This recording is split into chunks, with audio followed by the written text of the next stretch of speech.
संन्यासं कर्मणां कृष्ण पुनर्योगं च संससि यच्छ्रेयो एतयोरेकं तन्मे ब्रूहि सुनिश्चितम्। अर्जुन ने कहा, संन्यासम कर्मणाम कृष्ण पुनर्योगम च संससि।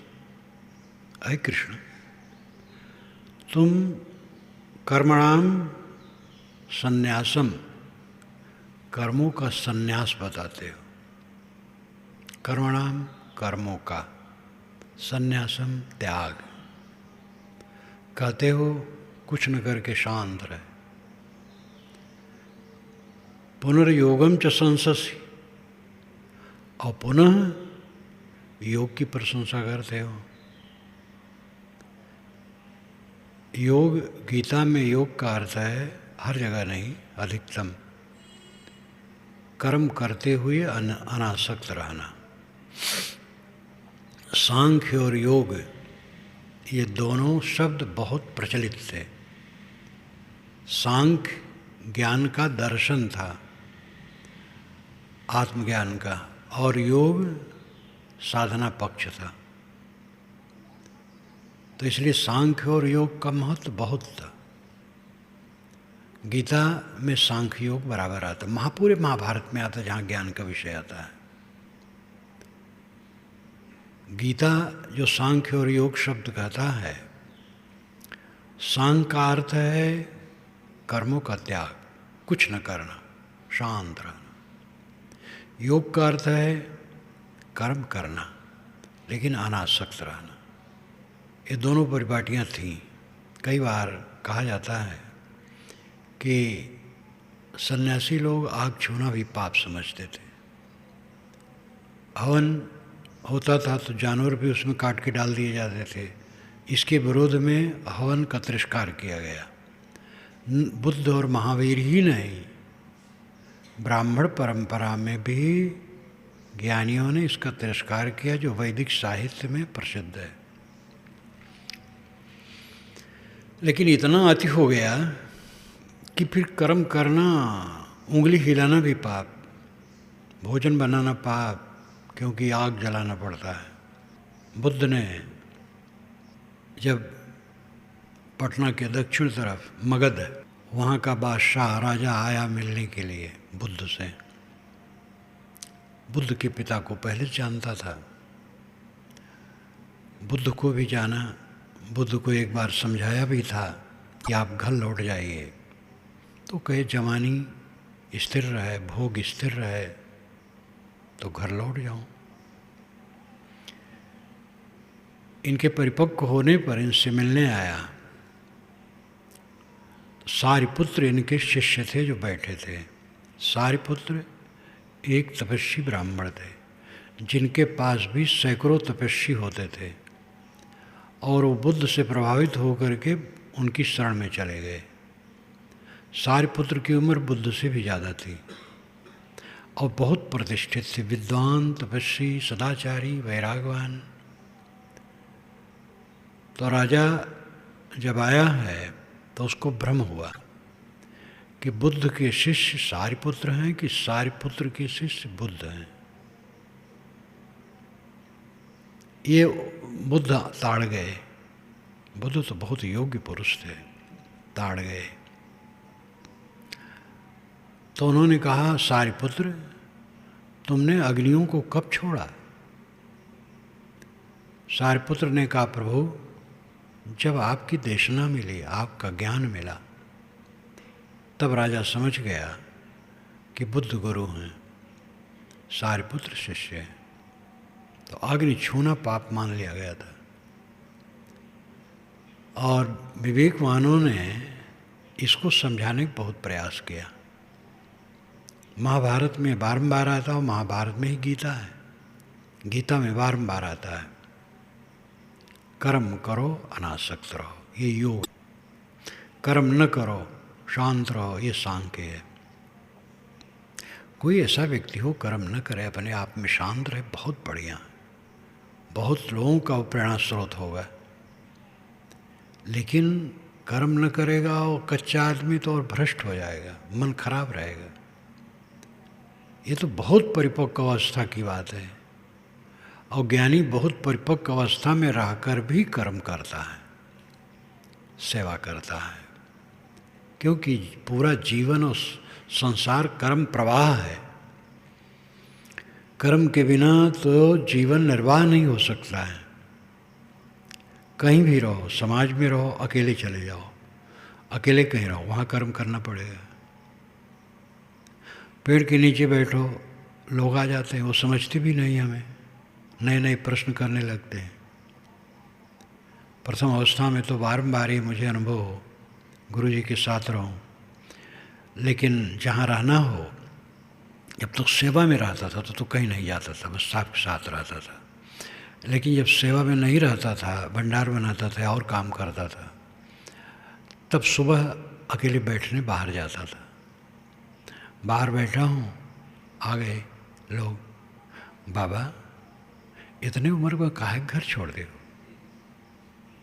कोई कहे बाबा का पढ़ते रहो, फेल हो गए रहो कोई कुछ, तो मैं बात नहीं करूं, आसन समेट के उठ के चला जाऊं। तो ये संसार ऐसा है कि लोगों का संबंध पड़ता है। इसलिए कर्मयोग की विशेषता गीता में बारंबार है और वही ठीक है। संन्यासम कर्मणाम कृष्ण, अय कृष्ण संन्यासम कर्मणाम संन्यासम, कर्मों का संन्यास, कर्मों का त्याग आप बताते हैं। फिर पुनः योगम च संससी, फिर योग की प्रशंसा करते हैं कि कर्म करो और अनासक्त रहो। यत् श्रेयो, यत् श्रेय, यत् श्रेय पदच्छेद हो जाएगा। यत् जो श्रेय कल्याणकारी हो, तयोर एकम, तयोह एकम, तयो नाम उन दोनों में, एकम नाम एक, तन में, तत् में, उसे मुझे, ब्रूहि कहो, सुनिश्चितम, जो सुनिश्चित हो, दृढ़ हो। दोनों बातें मिली जुली आप कहते हैं, बहुत भ्रमित हो जाता हूँ। एक कहिए जो ठीक ठाक हो। सारा कर्म छोड़ करके बैठ जाऊं कि कर्म करूं और अनासक्त रहूं, दोनों में क्या करूं? सुनिश्चित बात को मुझे कहो। ये अर्जुन कहा कि नहीं कहा? उस समय प्रवाह था, कृष्ण भी नहीं कहे, अर्जुन भी नहीं कहे, तो ज्ञानी कहता है, उपोद्घात बांधता है। बड़े पुरुषों का नाम लेने से प्रभाव पड़ता है, लेकिन वहाँ की जो स्थिति थी उसको कहता था। श्री भगवान वाच, श्री कृष्ण महाराज कहते हैं, संन्यास कर्मयोगश्च निःश्रेयस कराउभौ, तयोस्तु कर्म संन्यासात् कर्मयोगो विशिष्यते। अय अर्जुन, संन्यास कर्मयोगश्च, संन्यास हो या कर्मयोग हो, कुछ न करना, शांत रहना, कुछ न करना, संन्यास का अर्थ हुआ। और कर्मयोग करना, लेकिन अनासक्त रहना, कहीं आसक्त न होना। निःश्रेयस करो उभौ, ये दोनों निःश्रेयस हैं, दोनों कल्याणकारी हैं। निःश्रेयस नाम मोक्ष, कराउभौ, दोनों ही कल्याण करने वाले हैं। कुछ न करे, शांत रहे, कल्याण है, करे लेकिन अनासक्त रहे, कल्याण है। तयोस्तु, तयोः तु, परंतु उन दोनों में, कर्म संन्यासात् कर्मयोगो विशिष्यते, कर्म संन्यास की अपेक्षा कर्मयोग विशेष है। वही बात उस समय का जो प्रवाह था और कहना था, वही बात कहा जा रहा है। कर्म संन्यास, संन्यास से, कर्म संन्यास से कर्म योग श्रेष्ठ है। कर्म संन्यास है कुछ न करना, कर्म योग है करना लेकिन अनासक्त रहना, यही सुरक्षित है।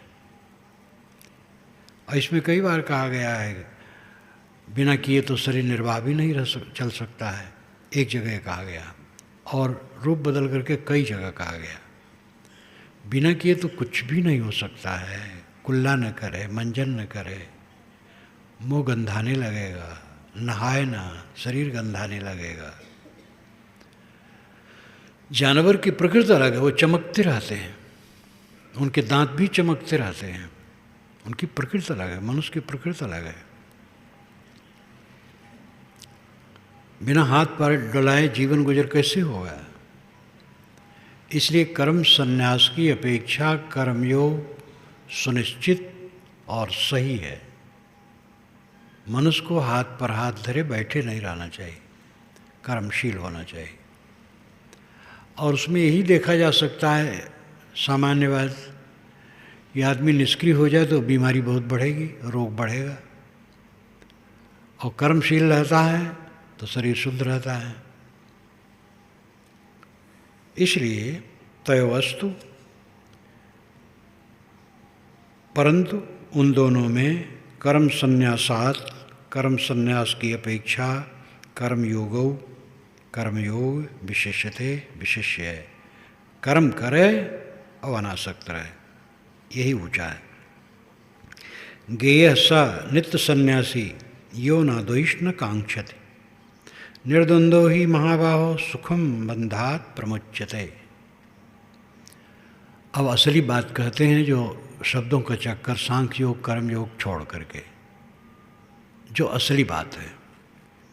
गेय सा नित्य सन्यासी, वह सदैव सन्यासी है। गेय नाम जानना चाहिए, ऐसा समझना चाहिए कि वह सदैव सन्यासी है। कौन? यो न द्वेष्ट न कांक्षति, यो जो न द्वेष किसी से करता है, न कोई कामना रखता है। कामना नहीं है तो द्वेष हो ही नहीं सकता, कामना से द्वेष होता है। जिसके मन में किसी के लिए द्वेष नहीं है और कोई भोग की कामना नहीं है, निर्द्वंदव, जो निर्द्वंद है, सुख और दुख, हानि और लाभ, संयोग और वियोग, सब में निर्द्वंद है। क्योंकि जन्म के बाद ही ये सब मिला है और जीवन रहते रहते इसमें बहुत बिछुड़ गया है और वर्तमान में सब बिछुड़ रहा है। शरीर छूटते ही सब गायब हो जाएगा। तो जहाँ सब कुछ नश्वर है और अनात्म है, वहाँ के लिए द्वंद्व क्या? मिला, छुटा, सेवा किया, तिरस्कार किया, वंदना की, निंदा की, हानि हुई, लाभ हुआ, ये सब माटी गोबर में है और कुछ नहीं। इन सब से हमारा संबंध है ही नहीं। मैं तो असंग हूँ, अकेला हूँ, शुद्ध बुद्ध हूँ। निर्द्वंदो, सदैव निर्द्वंद, ये समझ लो। कोई ऐसी जगह नहीं मिलेगी जहाँ निर्द्वंद होके बैठो। कुंवार भूई भैया कहीं मिली, अवध क्षेत्र में कहते, बुढ़िया बुढ़िया कहती। कोई विवाद कर रहा है, कुछ कह रहा है, कह, ये बहनी, अरे समझदारी से रहो, सही ले, यही में सुख है। कहूँ कुंवार भूई मिली जहाँ तुम बैठी हो, ये अवधी भाषा का प्रयोग है सामान्य लोगों में। कुंवारी भूई का अर्थ है पवित्र जमीन, जहाँ पर बैठो और कोई झंझट न आवे। ये संभव नहीं। 100 कल एक दूर से युवती का फोन आया,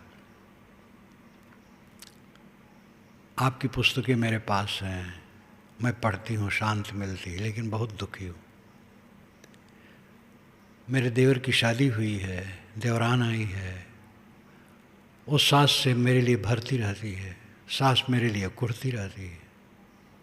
ससुर भोले भाले हैं, जो पैसा लाते हैं सास को दे देते हैं, उसी से मांग के लेते हैं, काम करते हैं। यहाँ तक कि टट्टी जाते तो भी उससे पूछ के जाते हैं। वो सरल है। लेकिन सास, अब मैं साहब क्या करूं, क्या बताऊं? मैंने कहा सहो, और कोई रास्ता नहीं। देर तक वो बात करती रहेगी। मैंने कहा बेटी 101 ही चारा है, झगड़ोगे तो और दुख बढ़ेगा, सह लो, स्पष्टीकरण कर दो, कोई बात हो तो सास से बता दो, लेकिन सहना ही सुख है। बहुत पीड़ित। मैं कहा घबराओ मत। इधर गोरखपुर से आगे का फोन था। पुस्तकें पहुंची है जगह जगह, लाभ ले रहे हैं, लेकिन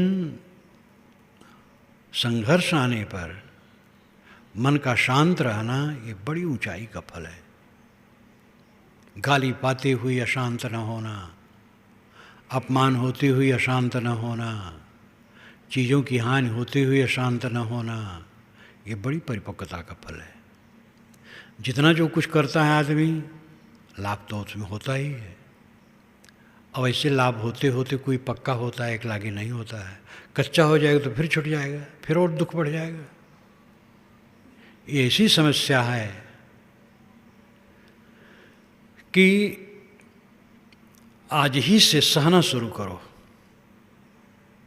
और विकल्प ये छोड़ दो कि विवाद विकल्प है, किसी से विवाद न करो, सबसे सिर झुका लो, सहना शुरू करो। और इसी रास्ते से चल करके बेड़ा पार होगा। और क्रोध करोगे, अहंकार करोगे, उद्वेगित होगे, फिर और दुख में फंस जाओगे। दूसरा रास्ता नहीं है। विवाद कल्याण का रास्ता ही नहीं है। निर्द्वंद्व ही महाबाहो, महाबाहो बड़े बड़े हाथ वाले, महाबाहो। ये संस्कृत श्लोकों में महिमापूर्वक आता रहता है। सुखम बंधात प्रमुच्यते। ऐसा आदमी जो न किसी से द्वेष करता है और न किसी चीज़ की इच्छा रखता है और हान लाभ में सब में निर्द्वंद रहता है। सुखम बंधात प्रमुच्यते। वह सुखपूर्वक बड़ी सरलता से बंधात बंधनों से प्रमुच्यते अच्छी तरह छूट जाता है। यहाँ ये नहीं कहा गया कि कर्म संन्यास चाहिए, कर्मयोग चाहिए। मूल क्या है?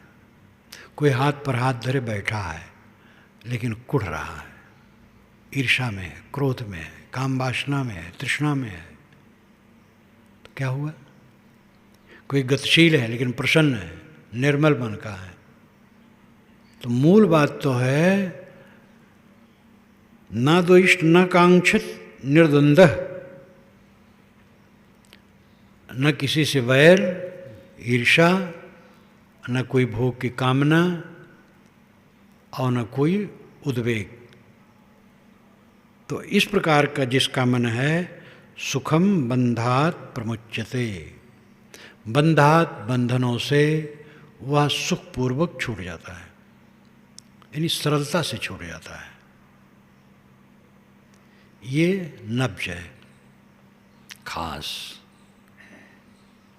कितना काम कौन करता है, कितने में प्रवृत्ति है या नहीं प्रवृत्ति है, ऐसा भी लोग कहने वाले हैं।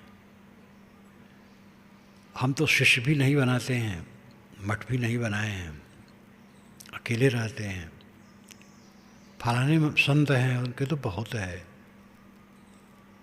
और हम तो अकेले रहते हैं, परेशान हो जाते हैं। वो क्या शांत होंगे? तो दाई जाने अपनी नाई, ये भी अवध क्षेत्र की कहावत है। वो अशांत रहते तो समझते हैं कि जिनके चेला शिष्य हैं, मठ है और बहुत कुछ है, वो तो और अशांत रहते होंगे। ये इससे तुलना नहीं की जा सकती। कैसे शक्ति है आपकी? शक्ति तो सबके है, लेकिन उस शक्ति का अर्जन करके, उद्घाटन करके कैसे स्थित हैं। श्री विशाल साहब को मैंने देखा, मठ तो नहीं बनाए थे, उनके लिए मठ बहुत बने थे, 50 से अधिक रह लेते थे, शिष्य समाज खूब था। और देखता था हर समय निर्द्वंद, उद्वेगित होते कभी नहीं देखा, कटु वचन कहते कभी नहीं देखा, अपने विरोधी के लिए भी कटु वचन अकेले में भी कहते नहीं देखा। मैं तो अकेले में भी उनके पास काफ़ी रहा करता था। मेरे लिए तो ऐसी थी, जब चाहूँ तब पहुँच जाऊँ वहाँ। और जब कोई चर्चा चले विरोधी के लिए भी मीठा वचन, कटु वचन नहीं। तो जो खास बात है वो ये है, आप निर्द्वंद हैं, कामनाहीन हैं और ईर्षा द्वेष से रहित हैं। ये अपने मन को देखिए, बाहर की चीज़ों से तुलना नहीं हो सकती है।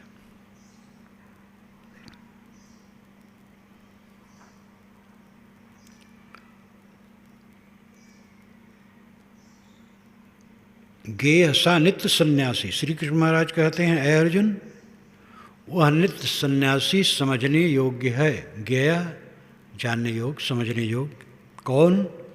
जो किसी से द्वेष नहीं करता है, किसी भोग की कामना नहीं करता है, सुख दुख में सम रहता है, वो सन्यासी कहा जाने योग्य है। सुखम बंधात प्रमुच्यते, ऐसी चित्त की स्थिति जिसकी है वो सुखपूर्वक बड़ी सरलता से बंधनों से छूट जाता है। सांख्य योगो पृथक बाला प्रवदन्ति न पंडिता, एकमप्यास्थितः सम्यक गुभयोर विन्दते फलम। सांख्य योगो पृथक बाला प्रवदन्ति, बाला बाल बुद्धि वाले, मूढ़। सांख्य और योग को पृथक कहते हैं। वो कहते सांख्य श्रेष्ठ है, योग छोटा है। या योग का मतलब कर्म योग, कर्म करते हुए अनासक्त रहना, ये ऊंचा है। कोई कहते नहीं कुछ नहीं करना ऊंचा है। तो कृष्ण महाराज कहते हैं ये मूर्ख लोग कहते हैं, समझदार नहीं कहते हैं। न पंडिता, पंडित विवेकवान ऐसा नहीं कहेगा। पंडित का मतलब प्रज्ञावान। बुरहानपुर में पहले पंडित श्री पूर्ण साहब, पंडित श्री काशी साहब लिखा जाता था, अब पंडित लिखना छोड़ दिए। तो पंडित का मतलब ही है प्रज्ञावान। सत्यासत्य विवेकिनी बुद्धि पंडा, यस्य बुद्धि पंडा स पंडिता। सत्यासत्य विवेकिनी बुद्धि पंडा है, और जिसकी बुद्धि पंडा है वो पंडित है। पंडित कोई ब्राह्मण नामधारी नहीं। इसी में बताया गया, तमाहु पंडितम बुधा, जिसकी वासनाएं दग्ध हो गई, बुद्धिमान उसको पंडित कहते हैं। जो पंडित है, विशेषज्ञ है, ज्ञानी है, उस रहनी में है, वो सांख्य योग को अलग नहीं कहता। मूर्ख लोग कहते रहते हैं। सांख्य योग दोनों ठीक है, लेकिन सांख्य से योग और ठीक है। कुछ न करने की अपेक्षा कुछ करना चाहिए और अनासक्त रहना चाहिए।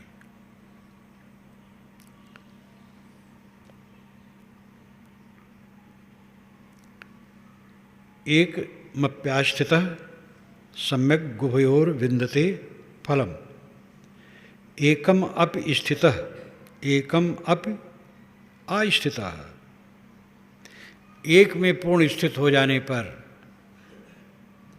सम्यक उभयो विन्दते फलम, पूर्ण रूप से दोनों का फिर फल मिल जाता है।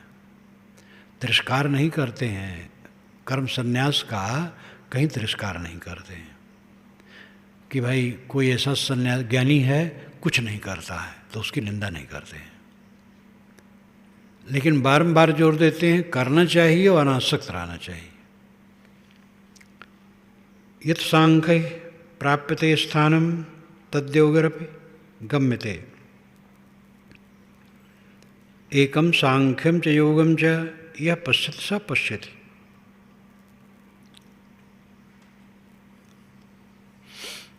यत् सांख्यम प्राप्यते, जो सांख्य से प्राप्त होता है, यानी कर्म संन्यास से, स्थानम स्थित, जो स्थित कर्मों के त्याग से प्राप्त होता है, तत् योगैः अपि गम्यते। तद्योगैरपि, यानी तत् योगैः अपि, वही योग से भी प्राप्त होता है। कुछ न करके शांत रहना, ये स्थिति जो है उसको भी मिलती है, जो करता है अनासक्त है उसको भी मिलती है। लेकिन ये बारंबार कहते हैं कि ज़रूरत क्या है? ज़रूरत तो है शरीर निर्वाह, दूसरे के संबंध में हम हैं, उनके द्वारा मेरा उपकार, मेरी भी अपनी तरफ से सेवा, ये सब व्यवहार है, इसको झुठलाया नहीं जा सकता है।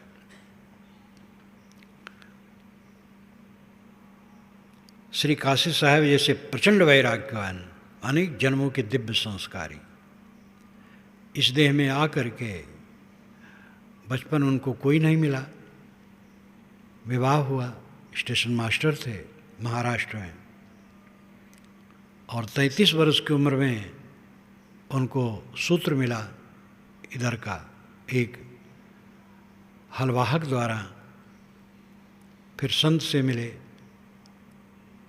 और उसके 3-4 वर्षों में हुए विरक्त हो गए। और विरक्त होके आए तो अग्नि के पुंज जैसे वैराग्यवान, लेकिन कस के सेवा करते थे। जो उनके ज़माने में रहे हैं वो संत हमसे बताते थे कि मकान के ऊपर कुछ गड़बड़ी स्वयं चढ़ जाएं और रिपेयरिंग करें।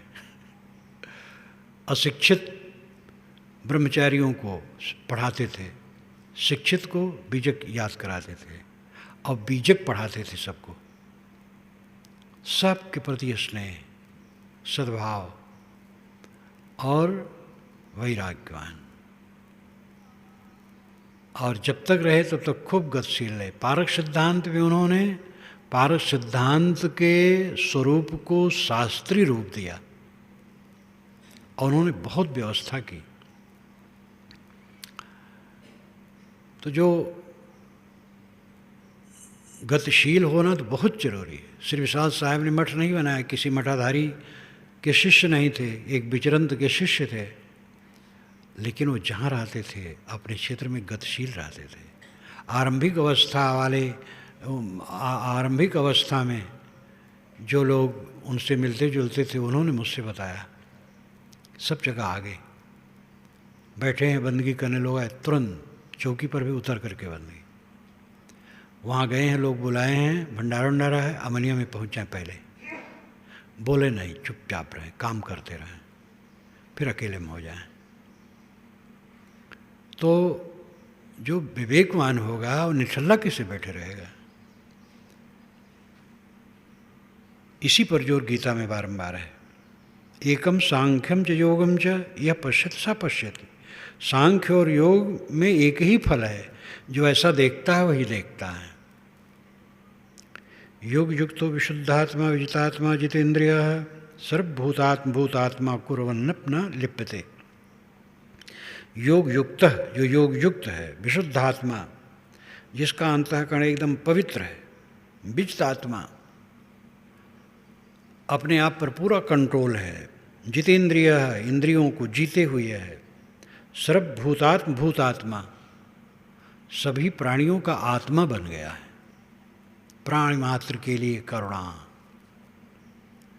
कुर्वन् न लिप्यते, कुर्वन् अपि न लिप्यते, वो कर्म करते हुए भी लिपायमान नहीं होता है।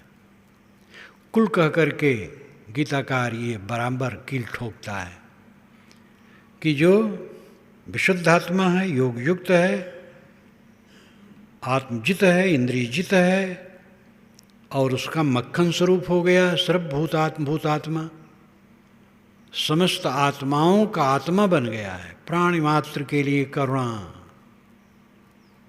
कुर्वन् अपि न लिप्यते, वो कर्म करता है लेकिन लिपायमान नहीं होता है, कहीं आसक्त नहीं होता है।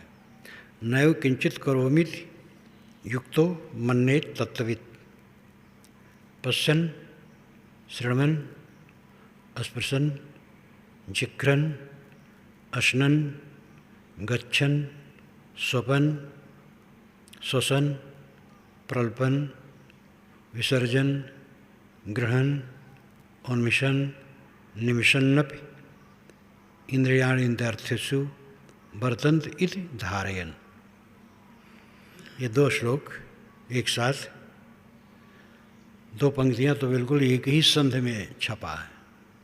वो लिखने के छपा चाहे लिखा रहे, तो संस्कृत व्याकरण के अनुसार वो करो, नियम है। एक पंक्ति में सब सटा हुआ। नैव किंचित करोमि इति, ना एव किंचित करोम इति, मैं कुछ नहीं करता हूँ। युक्तो मन्येत तत्त्वविद, जो युक्त है, संयत है, मन्येत ऐसा मानता है तत्त्वविद कि मैं कुछ नहीं करता हूँ। इंद्रियाण इंद्रर्थ से, इंद्रियां इंद्रियों में वर्त रही, इंद्रियां इंद्रियों के विषय में वर्त रही हैं। वर्तंत इति धारयन, ऐसा धारण करके वो समझता मैं कुछ नहीं करता हूँ। लेकिन किस विषय में कहते हैं? पश्यन, देखना, श्रवण, सुनना, स्पृशन, छूना, जिघ्रन, सूंघना, अशनन, भोजन करना, गच्छन, चलना, स्वपन, सोना, श्वसन, सांस लेना, प्रल्पन, बात करना, विसर्जन, त्याग करना, ग्रहण, स्वीकार करना, उन्मिशन, आँख खोलना, निमिशन, आँख बंद करना, ये सब क्रियाएं होती हैं। लेकिन विवेकवान समझता है इंद्रियां अपने विषय में बरत रही, मैं कुछ नहीं कर रहा हूँ। लेकिन इसमें कहीं नहीं आया है कि काम भोग करते हुए सट कुछ नहीं मानता है। इसमें शरीर की क्रियाएं बताया है, जो व्यवहार है। गीता का अर्थ लगा करके बहुत लोग गड़बड़ करते हैं। कहते हैं ये चीज़ लेते हैं, इंद्रियाणि इंद्रियर्थसु, इंद्रियाणि इंद्रिय अर्थेषु, इंद्रियां इंद्रियों के विषयों में वर्तंत, घूम रहे हैं। इति धारयन, ऐसा धारण करके वो समझता है नैव किंचित करोमि इति, न एव किंचित करोमि इति, मैं कुछ भी नहीं करता हूँ। इंद्रियां इंद्रियों में बरत रही, मैं क्या करता हूँ? ऐसी का अर्थ लगा करके विचार सागर में निश्चल दास जी ने लिख डाला, भोग युवत सदा सन्यासी, शिशले अद्भुत संवाद। ऐशिश, ये अद्भुत संवाद को समझो। निज विषय में इंद्री वर्ते तासु मेरो नाही संग, न मैं इंद्री न मोह में इंद्री, मैं साक्षी कूटस्थ संग, भोगों विषय की त्यागो इंद्री मोको लगे न रंचक रंग। यह निश्चय ज्ञानी को जाति करता दिशे करे न संग। न मैं इंद्री हूँ न इंद्रिय विषय हूँ, मैं तो साक्षी कूटस्थ संग आत्मा हूँ। इतना जो समझता है भोग युवत सदा सन्यासी, वो युवती स्त्री भोग करते हुए सदैव सन्यासी है।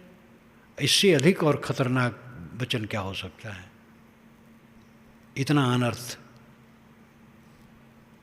संस्कृत साहित्य में भी ऐसी जगह मिलती है जो वहाँ से ये अर्थ लगाया जा सकता है खुला खुला, तो ये अनर्थ है। गीता में ये प्रसंग केवल शरीर निर्वाह के लिए है। पश्यन, देखना, श्रवण, सुनना, स्पर्शन, छूना, जिघ्रन, सूंघना, अशनन, खाना, गच्छन, चलना, स्वपन, सोना, श्वसन, सांस लेना, प्रल्पन, बात करना, विसर्जन, त्याग करना, जिससे शौच या पेशाब इत्यादि का त्याग, ग्रहण, कुछ चीज़ ग्रहण करना, उन्मिशन, आँख खोलना, निमिशन, आँख बंद करना, ये शरीर की क्रियाएं हैं। शरीर की क्रियाएं हो रही हैं, मैं साक्षी शुद्ध चेतन हूँ। ये सब शरीर का व्यवहार है, मैं कुछ नहीं कर रहा हूँ। सब बातों से अपने आप को अलग करना, निराला करना, सबसे मैं निराला हूँ। एक हमारे गुरु भाई थे, तो 5 तत्व से जीव अलग है। तब फिर वो विषय और इंद्रियां और ले करके लंबे में जाएँ, फिर वो करते करते 100 से ऊपर तक जाएँ और चित्र बनाए रहें कपड़ा में लिख करके। धानेपुर में वेदांती और पारखी दोनों जुटते थे गुरुबोध साहब के भंडारे में। 3 वर्ष पर वो करते थे, तो बाग में सब फैल जाते थे, सफाई कर दी जाती थी, सब फैल जाते थे। तो एक चौकी पर दिन में अपना कपड़ा टांग दिए और वेदांती लोग बैठे, तो जीव कैसे सबसे अलग है, करते करते 100 से अलग ले गए। वेदांती लोग कहे धन्य हो महाराज, सबसे जीव अलग है। बड़े प्रतिभावान थे, पढ़े लिखे नहीं थे, साधारण हिंदी जानते थे। हाँ, लेकिन आगे जरा ठीक ठाक अटर पटर करने लगे। अब भक्ति जब छूटती है तो सब विनष्ट हो जाता है, अहंकार बढ़ जाता है। वो कहे मैंने इतने आदमियों का की खोपड़ी खरा दी है। श्री विशाल साहब के पास जा पहुँचे, कहे साहब अभी 10 आदमियों की खोपड़ी खरा दी। तो साहब कहाँ कि तो खोपड़ी खरा देते हैं। तो अहंकार बढ़ते बढ़ते भक्ति छूट गई और फिर ठीक नहीं रहा। प्रतिभा उनकी अनोखी थी, अद्भुत थे। तो सबसे अलग अपना स्वरूप है। चलते फिरते, देखते खाते पीते व्यवहार करते सब समय समझो मेरा कुछ नहीं। ये मिट्टी का लौंदा मिट्टी की पृथ्वी पर बैठा या चल रहा है। आजकल मैं टूट की सिम मिल जाएगा, मैं अकेला हूँ। अपने अकेलेपन के बोध में सदैव दृढ़ रहो। बाहर की हलचल में कभी भी मत घबराओ, कभी द्वंद्वग्रस्त मत हो। ऐसे चलते चलते ये छूट जाएगा। जो इस प्रकार दृढ़ता से जीवन जीता है वो कभी विचलित नहीं होता है। और सबके सामने ये सब झंझटें रही हैं। रूमी साहब के जीवन में तो मैं पढ़ा, उफ, इतना प्रपंच आया। लेकिन वो महापुरुष, उनका भी याद हो करके मन प्रसन्न होता है। तो कुछ रहता है, कुछ नहीं रहता है। मेरी निंदा करने वाले न रहेंगे, मेरी प्रशंसा करने वाले न रहेंगे, और मेरा अपना माना हुआ शरीर न रहेगा। सब स्वप्न के समान खो जाएगा। इसलिए कभी भी विचलन नहीं होना चाहिए, मन एकदम दृढ़। हमारा परम धन यह है कि हर समय हम अपने स्वरूप भाव में जिएं। इसको याद रखें। अनुकूल प्रतिकूल कुछ नहीं रहेगा, सब निरर्थक हो जाएगा। सारा द्वंद्व क्षणिक है। इसलिए अपने आत्मा को उठा करके रखे, और यही इसका उपदेश है, और सभी ज्ञानियों का उपदेश यही है।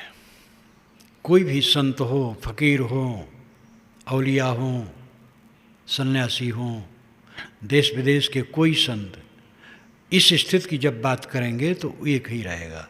इसीलिए साहब ने कहा समझी